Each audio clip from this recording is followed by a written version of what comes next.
Really? You're going to do that during this monsoon? I am the monsoon. I am the Folks. gorilla monsoon. I think that name's taken. I think it's been taken for a while. And not like Liam Neeson, who couldn't watch his kids safely taken. Oh, No, was it too wow, soon? that's... That was a Deadpool joke. I You know- stole that one. I... After a while, you just call it bad parenting. First of all, I love all of those movies. He's not so wrong. I cannot complain. I mean, when do you just call it bad parenting at one point in time? Just people just keep getting taken. Oh, man. Anyway, welcome to Vanishing Gates. We are your hosts. I am Jay, and this is The Jack. that's you're firing from the hip on that one, huh? Yeah, right there. The mildly coherent Mildly Jack. coherent Jack. So, folks, if you're watching and listening, if you're not watching the live stream but you're listening later on, I just want you to know that there is a crazy windstorm outside of the studio right now. We keep hearing weird demonic knocks all over the walls. It's quite just right. the wind and probably demons. He's not wrong. It's definitely just demons. Probably all those things. So, how has your week been, there, Jack? Oh man. Where do I start? Usually last Sunday Pretty would be your pretty week, right? pretty good. Mostly just really tired. Yeah, no, just tired. So, I actually went out the other night for a minute.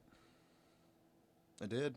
I needed some time to decompress, and I walked down to one of the local pubs and ordered a beer, and I had 2 drinks, and then I saw someone who I knew when I was a bar bouncer, and I saw the look in their eye, and I walked right back out the door, and I started walking down the street just in time for that person to open the door of the bar and yell to her friends, "This is that bouncer, blah, blah, blah, who I made bad decisions, and someone got mad at me, and blah, blah, blah." And I'm like, yeah, I'm just keep walking this way. And then I went home, and that was it. So I'm not going to go out anymore.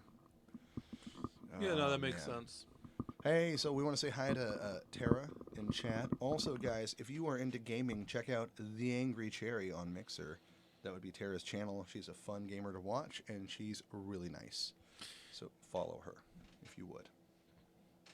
I know Do it's a that. paranormal talk show, but we still like to nerd out, man. We still like to play games. We like to watch movies and stuff. So I feel like this is less been a paranormal talk show, more like it's well, we've always just a had mixture of things like pop Yeah. culture and all sorts of random things. We've really. also had a big tinge of comedy and stuff, and like us trying to be funny. I guess comedy is the wrong word. Us trying to be funny is probably a better way to explain that.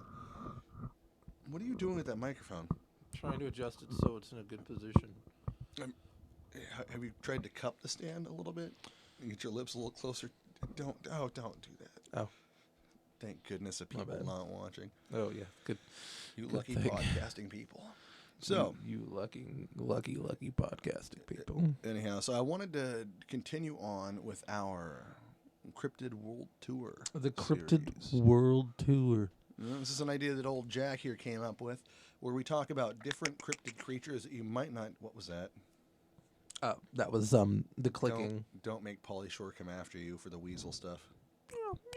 That's okay. You don't need a follow-up noise. You can I just could be like. I could talk like I could make a voice the entire You time. could just accept that I can you I came up can with this idea, and we could talk about this. we could or we could acknowledge the demonic knocks that won't stop.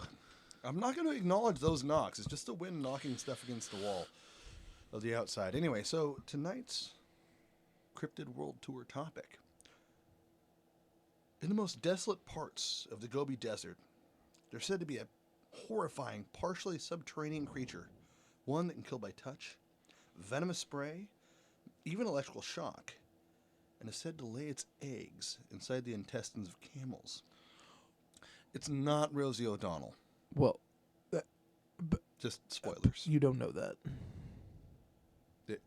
Okay, You technically you're right. legitimately you do not know I that can't it is prove not it's in not. fact Rosio, that she could just be out in the desert doing these things. So, This do you could know be- anything about the Gobi Desert in Mongolia? Aside from the awesome beef barbecue and the fact that one of the greatest world conquerors is from that region? One of the I mean, he's not from Genghis Gobi. Khan. Genghis. He's not from the Gobi Desert. No, but he's from Mongolia. So Mongolia. I said You know, I will Desert stay. I or will say that Mongolia there's is what a I said. where does the myth that people from the steppes are Asiatic descent? They're in Asia, but they're actually the White Russian descent. They're like Nordic people. No, here's the problem people have misunderstanding how this whole situation works is they're the same people. Like, and there's a weird like timeline that you have to go with. So the further you go up into like quote Eurasia and stuff, like Urals and Irkutsk, Politics, things like that. Yeah. yeah, in the Baltic states and down into like Mongolia, China, whatnot. There's not a huge lot of difference aside from like certain small things like skin color, things like that. It's not even that varied They're roughly overall. And the further you go up, it's like a stepping point of change. And there's a lot of people that are like just all together, and they share similar stories, they share similar language to an extent. Like there's a reason that I want to say the Cyrillic languages, I think is how you say it, like Russian and stuff like that, is quite different than like Latin-based languages. Mhm. Same with like Asiatic languages. So I think that we are just really uneducated on history altogether, Well, most of us, and I think Hollywood hasn't helped. Yeah, so that's probably not. well, not no, super like good. it's weird because when you talk to people about the steppe tribes, they talk about Attila the Hun like he's Mongolian, and I find it really weird because he's actually Russian. Well, he's like Prussian or something like that. He's closer to No, I think Mongolians. Euro Asian, Well, not again, think Mongolian about it. Asian, Genghis Khan shares like DNA with like 80% of the world, and wolves. or something like that, and wolves. Yeah, he was raised by wolves.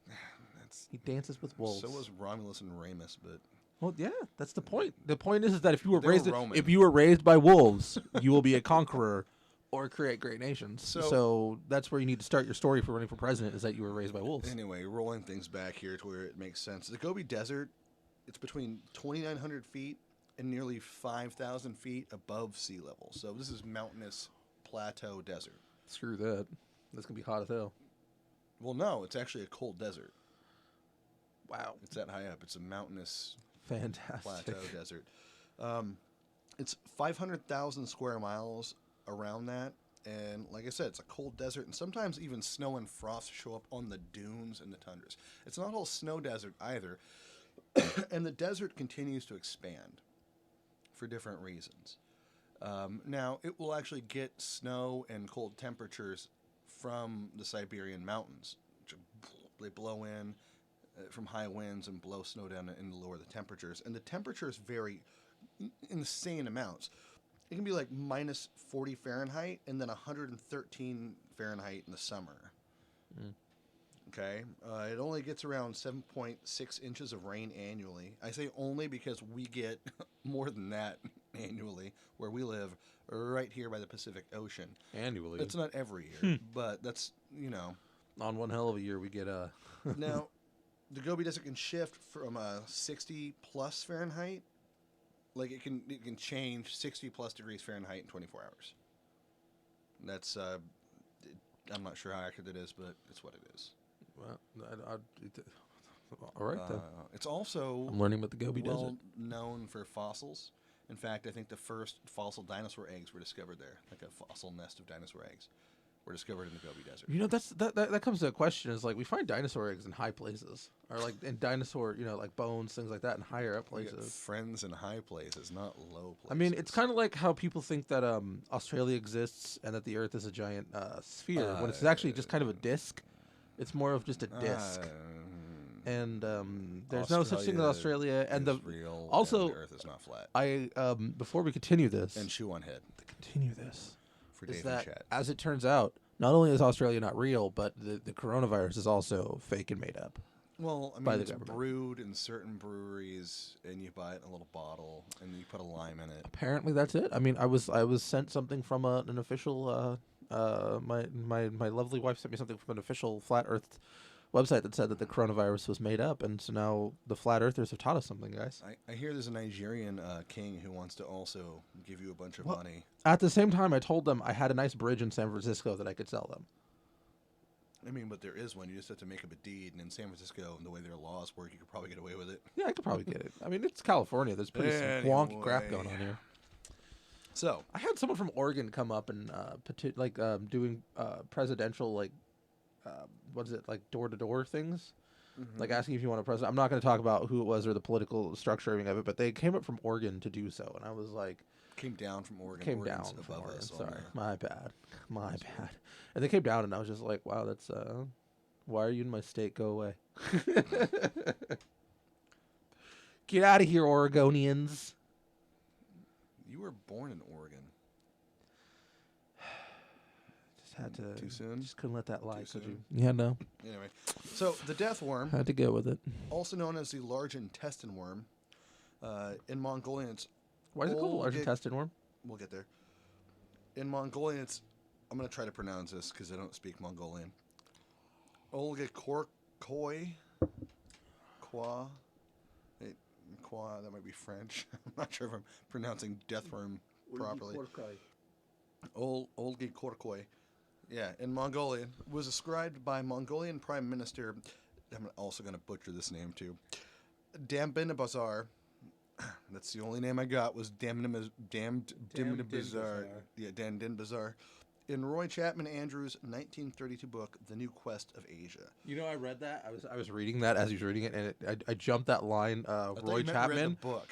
And it was like damn. Or You read my notes. It went from Damn Din Bazaar in Roy of Asia, because I skipped Roy Chapman Andrews, and it went straight to Roy of Asia, and I was like, what?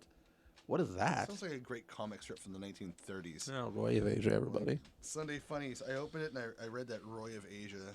Is that what you're going with? But in Roy Chapman Andrews' 1932 book, the new... You see what you did to me? Like, share, and subscribe to the show, everybody. Like, follow, share, for this subscribe. grand Don't forget reading. the hard follows. The hard follow. And You've turn got the to get in there. notifications on so you know when we're live. Do it. Anyway, in the book, The New Conquest of Asia, it is shaped like a sausage about 2 feet long, has no head nor leg, and is so poisonous that merely to touch it means instant death. It lives in the most desolate parts of the Gobi Desert. Sounds like a short Amy Schumer. Okay, hold on. Let me get this straight. Let me get this straight. What? This thing is poisonous to the touch, and just touching it will kill you. Allegedly. Allegedly. Okay, so it's what? Said allegedly. Allegedly, everybody. That's what the Prime Minister said. This sounds like one of those things that your parents would tell you about furry hands and furry palms. Anyway, That's what that sounds like. he also added that it lives in the most sandy parts. Some reports say that... Can we continue? Yeah, go ahead. We digress. Some reports say that this worm is only active in June or July, hibernating the rest of the year underground and surfacing when the ground becomes wet from rain. Now, I pulled up an interesting thing from livescience.com, and this is that excerpt. According to British biologist Carl Schucker in his book The Unexplained, an illustrated guide to the world's paranormal mysteries, 2002 Metro Books. That was a little aside for their productions. A little aside, everybody. One of the world's most sensational creatures may be concealed amid the sands of the southern Gobi Desert. It is said to resemble a large fat worm, again, Amy Schumer, up to 1 meter, 3 feet, long and dark red in color, with spike-like projections at both ends. It spends much of its time hidden beneath the desert sands. But whenever one is spotted lying on the surface, it is scrupulously avoided by the locals. According to legend, the dreaded Mongolian deathworm, which local people call Dreaded or Mongolian. loosely translated large intestine worm, has lived up to its name. It can kill in several fearsome ways, including spitting a stream of corrosive venom that is lethal to anything it hits. And if that doesn't do the trick, it is said to be able to electrocute its victims from a distance. Rarely seen and never photographed, it was mentioned in the 1926 book by paleontologist Roy, which we already talked about. Now, the nomadic tribes seem to believe, and some people suggest, an unknown snake, but argue that while some snakes can spit venom, they use it harmful. Questions. This is my notes again. I should mention the fact that we're not in the live science part. I'm now just rambling on to my notes again. Yeah. Listen, I feel like okay, so let me get this straight. There are stories of a creature that is venomous to the touch and can apparently Palpatine style electrocute your ass. Mm-hmm. And people make away or get away from this thing and manage to do something. Well, apparently, yes. Okay, I'm gonna call shenanigans. Well, no, don't call shenanigans yet. All right, Now, just carry on. This is my notes now. Carry on with these Because lack of I shenanigans. actually did some research. Cough, cough. I Not to didn't even rub know. my own shoulders and pop my collar here, but nomadic tribes seem to believe, and some people suggest, an unknown snake. But argue that while some snakes can spit venom, the venom is harmful but not acidic, and they don't use electricity as weapons. Snakes, I mean. Snakes. I should have paid attention. They should have named this the danger snake. About the acidic part. Holy crap. So, okay, about the acidic part, we're talking about, like, okay, so we know snakes can shoot venom. So, like, cobras and stuff, they spit venom out of their fangs and can blind you. But normally it doesn't actually, it doesn't have an acidic reaction. It doesn't, like, burn your flesh. But apparently they've never heard of the fleur-de-lance snake. I've heard of the fleur-de-lance snake, but I don't believe in it. No, it's real. Like, it's an actual known snake. Like, this is a thing that exists. No, fleur-de-lance is fake. No, and it actually, like, it spits up to 6 Fake feet. news. Up to 6 feet, this fucker spits corrosive, like, necroptic venom onto your flesh and actually... Okay, hold on. What? Okay, listen, people. If there is a snake that could spit venom that corrodes stuff, it is the king of the jungle, and it has dominated the earth by now. No, it's just a really aggressive pit viper who likes to spit venom at people It and has bite them. dominated the earth by now. Not so much. Now, the fleur-de-lance snake lives in South America, like between like lower Mexico and South America, and actually it looks like kind of what they're explaining with this, to an extent. Not always. It's not fat sausage-like, but it can actually spit venom that is necroptic venom. It can bite you too, and it's aggressive. It Very, doesn't really look angry, like the but they're fleur-de-lance. also... It just has this spitting thing going on, and it can bite you. Well, no, it has similar features to an extent, but again, you're going by people talking about stuff without, like... It's like people that see, like, the Ahul, and then people see a pterodactyl, and they're both like, oh yeah, it's the same thing. It is. You have no idea what the Pterodactyls exist. Yes, I do. It is a pterodactyl. Dave, in chat, you lovely beast. Dave, guys, you're please Canadian. Don't forget to like, follow, share, subscribe, and tell all of your friends about us. And also, guys, to take an aside here before we get back into the science of the fleur-de-lance snake, please don't forget to check us out on all the places, the Facebooks, the YouTubes, the Twitters, all that. Podbeam, Stitcher, Spotify. If you're listening to the podcast, please share it. Leave us good ratings and then share it on your pages and let everyone know how awesome we are and how wonderful it is to be associated with us. Wunderbar. On an aside, we will get to... well, we'll get to that later. A different aside. I don't want to rabbit trail too much. I want to get back, reel it back to where we're at with the deathworm and the fleur-de-lance. Now... Snakes are what, Jack? What do you know about snakes in general? Cold-blooded. Mm-hmm. So what does that mean? That means they can't survive outside or in colder temperatures. They have to survive on things like deserts. They survive in hot jungles, places where there's high humidity, high heat, or at least high heat, and they get water through. I can't remember. Depends on the snake, but so anyway, snakes do in fact they don't hibernate so much. So now I will say there's a difference between venomous and poisonous. Poisonous is if you eat it, you can die. Venomous is if it eats you, you die. If it bites you, you die. If you bite it and you die, it's poisonous. If it bites you and you die, you're poisonous. I don't know. So back to it. Stop talking me. Anyway. So I looked up the photos for what the fleur-de-lance does. By the way, it's also called Bothrop's asper. And dude, I looked up this stuff, and you don't want to watch the tissue necropsis or what happens to someone who gets bit or spit on by these snakes. Hey, Dave, can I have your address? If it comes from South America, don't worry about it. Just open it. Anyway, we're not gonna issue bioterrorism warnings to our viewers and listeners there, Jack. That's not good. I was just gonna sell them candy. a tin of candy. You know, Dave and I have already sent each other like care packages. But he's so mean. Had delicious candy and snacks. He hurts in my it. fifis. At least he's pretty. Thank you. Anyway, I'm sorry. I got called pretty. I'm excited.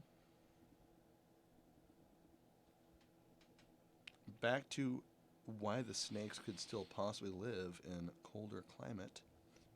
Can we why go back to could... the Well, I mean, story? if it lives underground, theoretically, if it digs Hypothetically, in, yes, then it's... allegedly. So now this comes from snakesforpets.com, which I am sure is the best site ever. I was looking at a pet snake site, Pet literally snake site. called snakesforpets.com. But instead of hibernate, snakes don't. Snakes brumate. Now, brumation is a low energy state that snakes go into over the winter. It's similar to hibernation, except snakes don't go into a deep sleep. They just stop moving around as much. Okay, but you can brumate, but that doesn't change the weather around you. To maintain their body temperature and conserve energy. You didn't wait. I hold had on. to change the page. No, The okay, you article got me there. goes on to You got me there. say... Go ahead. We'll get back to it. No, I was just No, saying, apply it how doesn't you want. change the weather. Yeah, no, I know, but so the article goes on to say, all reptiles are cold-blooded, ectothermic. Word of the day. This means that snakes rely on a living environment to provide warmth. Brumation is a low-energy state that many snakes enter during the colder months of the year. It's the reptilian equivalent of hibernation occurring in response to falling temperatures. In late autumn, before brumation begins, snakes sense the temperature is starting to drop. Now, a lot of snakes, this is a side note, have the ability to actually check heat sources around them. Thermal-like detection. I know that from like the Animal Planets and stuff. And The books. demons are knocking again. Anyway, I know I'm not going to answer it.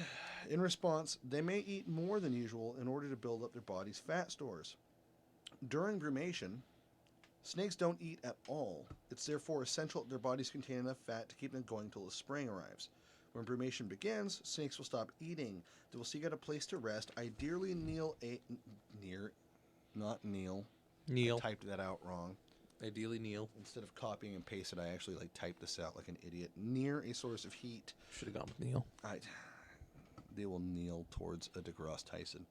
During brumation, snakes become very lethargic and do not move much at all. In fact, it can be hard to tell the difference between a brumating and dead snake. And I've actually found brumating snakes. Side note. They still drink water and will move to get to a water source. However, they don't eat during this time. The reason that snakes don't eat during brumation is that they're unable to I should have just... They would be unable to digestion their meals. They'd be unable to digest their meals. The food would just sit in the stomach and eventually go bad, so the snake would become sick. In the spring, when temperatures start to rise, snakes come out of brumation. This is usually the time of the year that females seek a mate to ensure that the babies will be born after the winter arrives. Snakes aren't the only type of reptile Before the winter arrives. Many tori, geckos, bearded dragons, and other lizards also brumate. Now, one of the reasons that females seek a mate before the winter arrives is, well, you need a food source. Yes, snakes can be cannibalistic. That's so horrible. Here's my theory. What if What the if Mongolian deathworm is actually a snake? Some kind of viper, much like the fer-de-lance. But they have colonies that breed. See, a lot of where they're at is sandy parts. So they go down, gets a little hard, gets a little warm, insulated. What if it's a creature from but Dune? Then the imagination of Frank Herbert, we'll get into that later.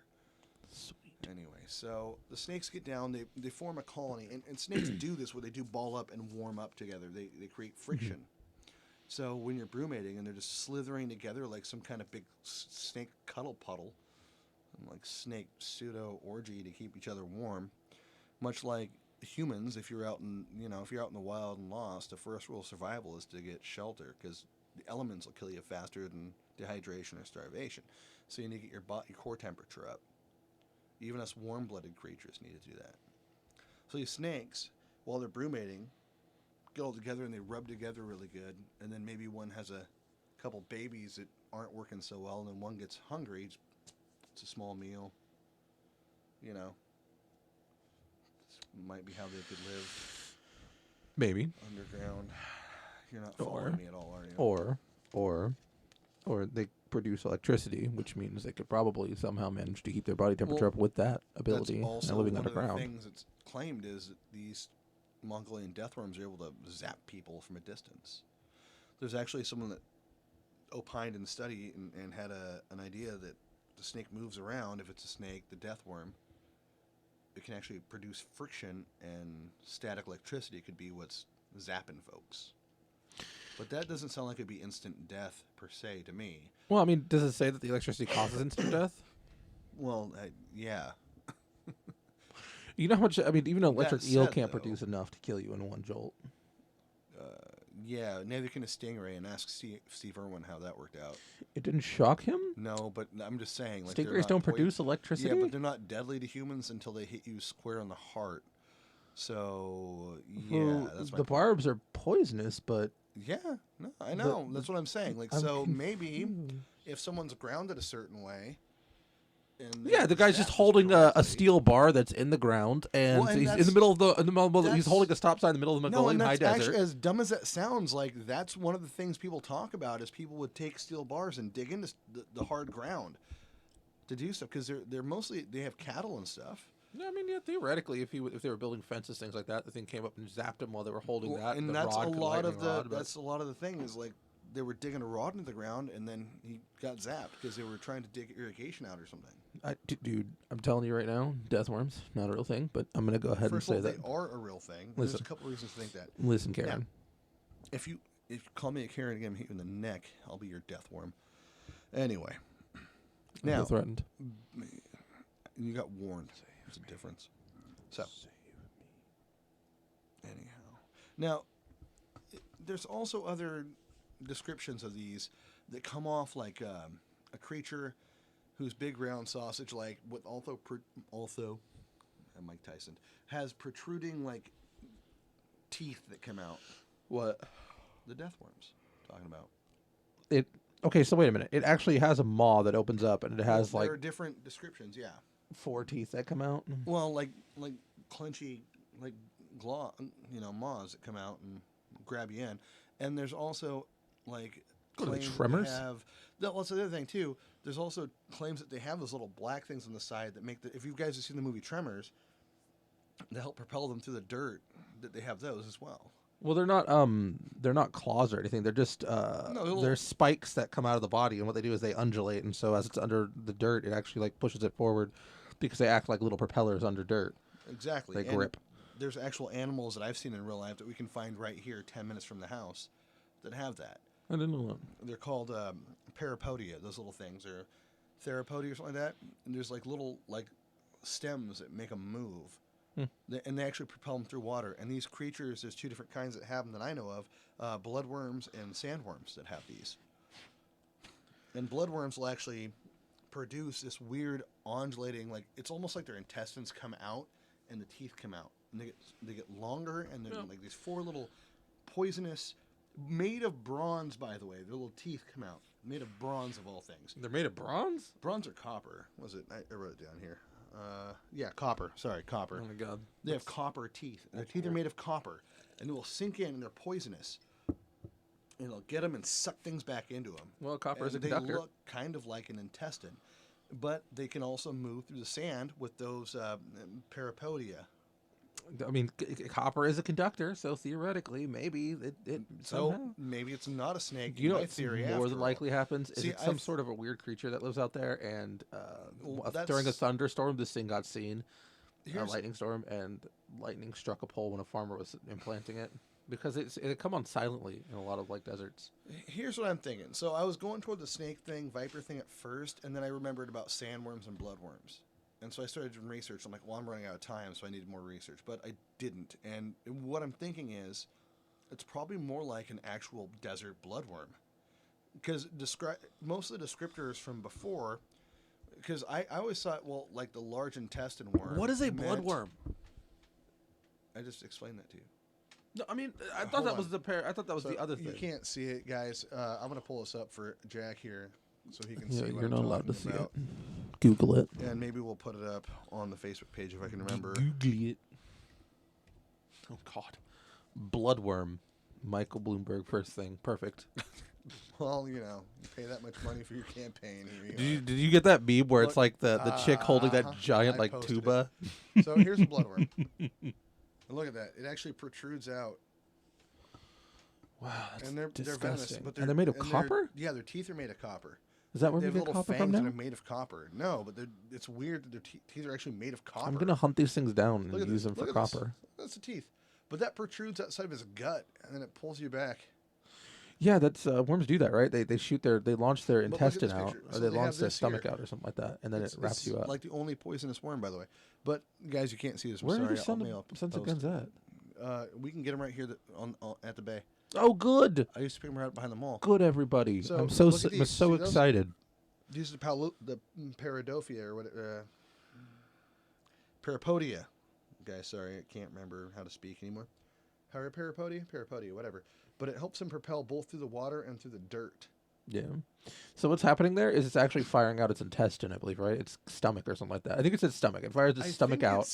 I don't know. It's not the stomach so much. I think it just has a really big head, and it launches out from there. But also, No, I thought that's what another worms fun do, fact, though. if you Worms cut like- that in half, there's a certain part that you can still cut it in half like a regular worm, and it will still segment into another worm. It'll grow another worm. Why? But why? Why, God? Why? Because It's poisonous. It's hideous.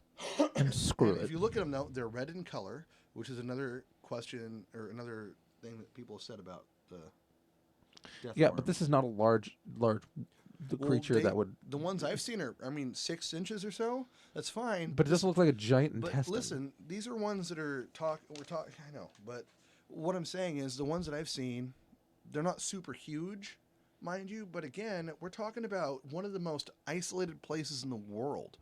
Yeah, Like I a guess place theoretically. that's super the people that live there know about this thing.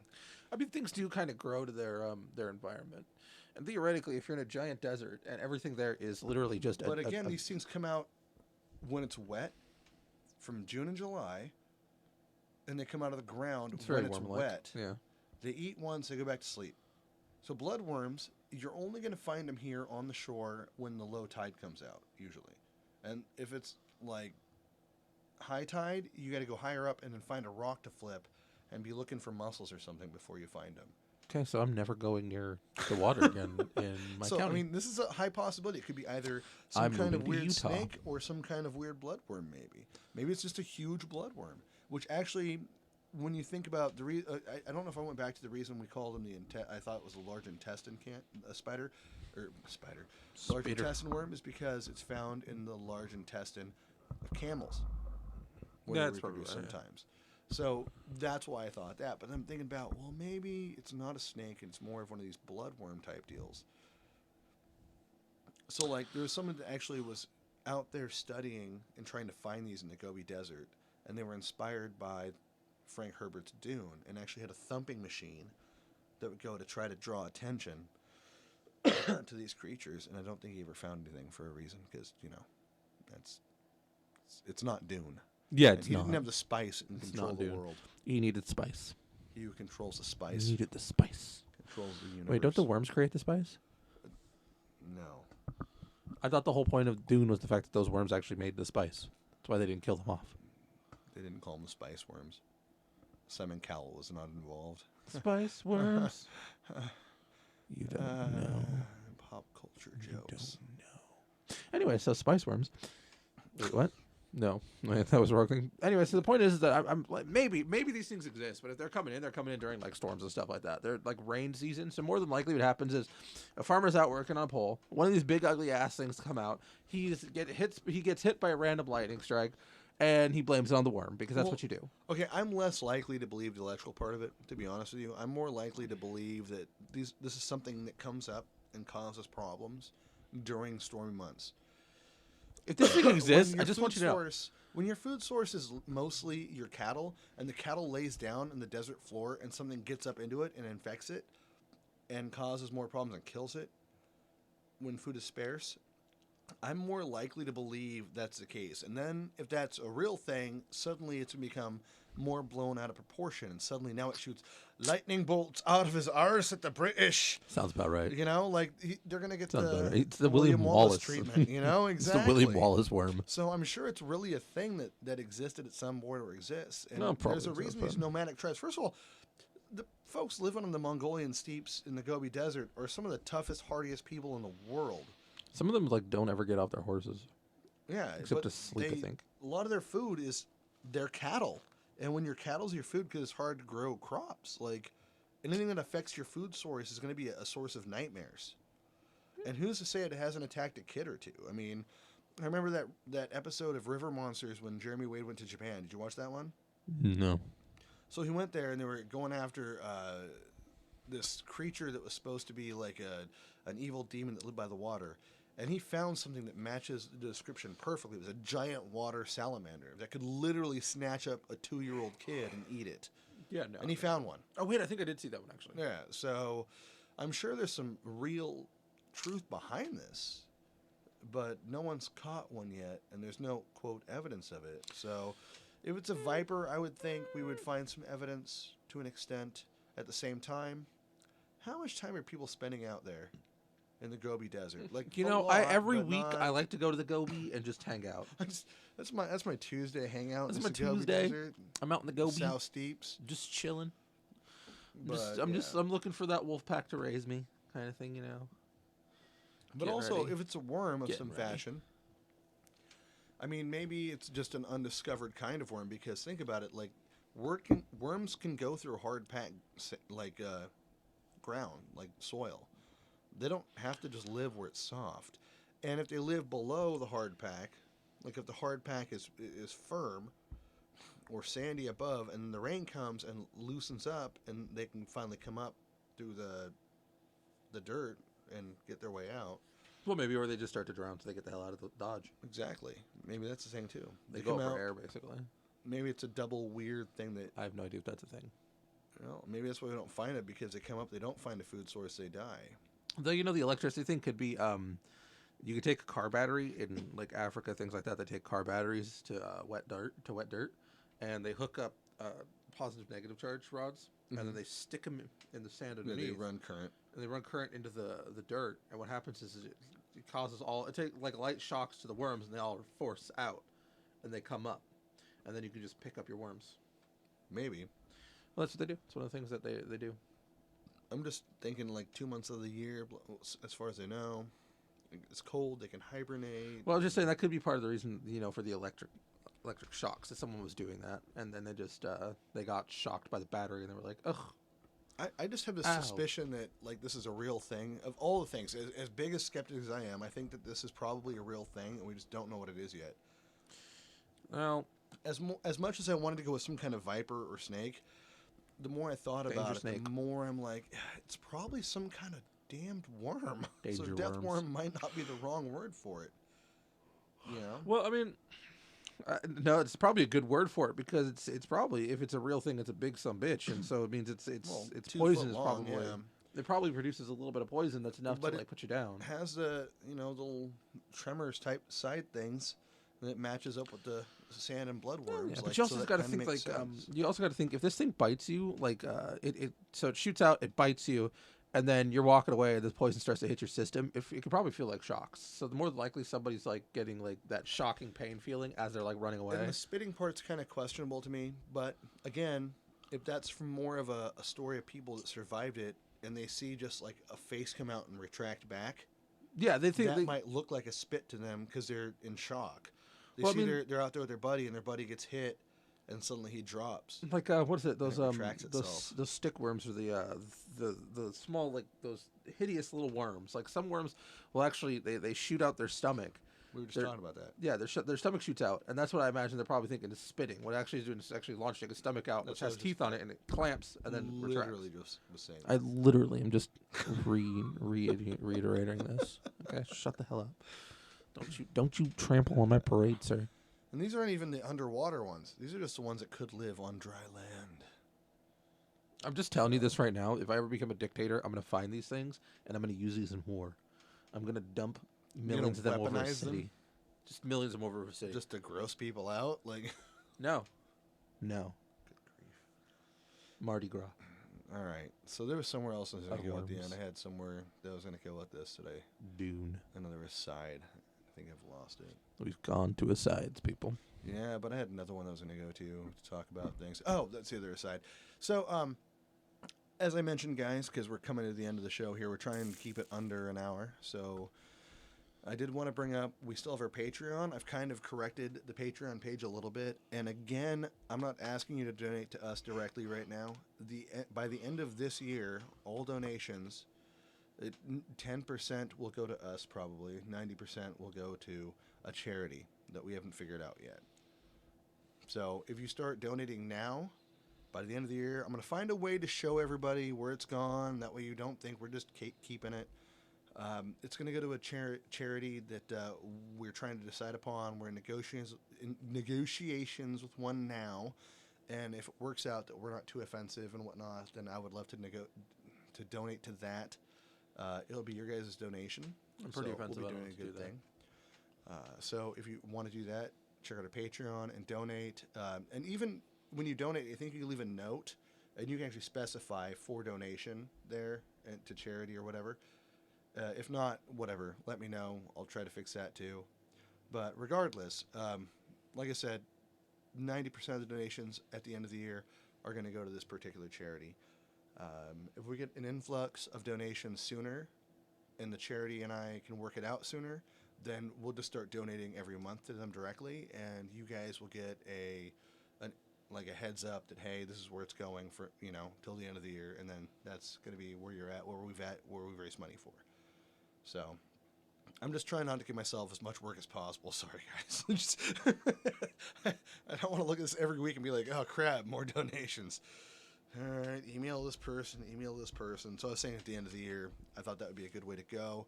Money be pooled up, the note be sent to them from you guys, and I think that would be really cool. So again, I'm in talks with one charity, and I'm really hoping it works out because I really love this charity, and I can't get into who it is yet without real conversation. Nice. If that doesn't work out, then we'll have some kind of poll with you guys, and you can tell us who you think we should give some charity to. If we get any hits on our Patreon. If we don't, we don't. The Nittany Then I Lions. don't have to worry about it. Doesn't change me at all if we don't get it, but I prefer we do, because it'd be nice to help somebody out with this. Mm-hmm. And I don't mean me. 'Cause as much help as I need, I'd rather help somebody else. That's the right way to go. Also, guys, if you have stories of the unexplained, the paranormal, the strange, I want to know about your encounters, your friends' encounters. Hit us up at vanishinggates@gmail.com. Hit us up on Twitter. Hit us up on the live stream and join us in chat and show us. Say, hey, we have a story. Hit me up with Messenger on Facebook.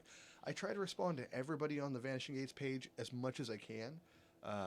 If I don't get back to you right away, don't be offended. We'll try to get there. So anyway, guys, thanks again for watching. I'm Jay. This is Jack. Anything else there, buddy? Anything you want to add? Goodbye, everybody. And good nightmares.